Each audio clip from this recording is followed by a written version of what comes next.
ఒకటేంటంటే నేను పుట్టింది సాధారణ రైతు కుటుంబంలో పుట్టినప్పటికీ కూడా భగవంతుడు ఒక మహోన్నతమైన చరిత్ర కలిగిన జాతిలో నన్ను పుట్టించాడు.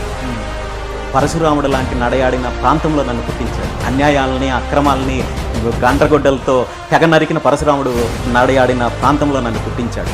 ప్రతి మనిషికి ఒక బాధ్యతతో కూల్చిన జన్మ భగవంతుడు ఇస్తాడని నేను నమ్ముతాను, భగవంతుడిని నేను నమ్ముతాను. సో నాకు కూడా ఈరోజు భగవంతుడు అలాంటి బాధ్యతే పెట్టాడని నేను నమ్ముతాను.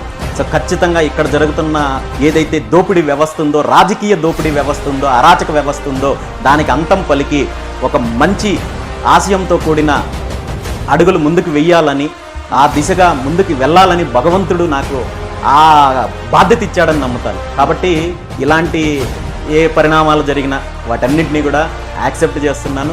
రాబోయే రోజుల్లో ఎటువంటి ఇబ్బందులు వచ్చినా, ఎటువంటి కేసులు ఉన్నా, ఇంకోటి వచ్చినా నేను అడుగు ముందుకు వేస్తాను తప్ప ఎక్కడ వెనకడుగు వేసే ప్రశ్నే లేదు. ఖచ్చితంగా నేను అనుకున్నది సాధిస్తాను.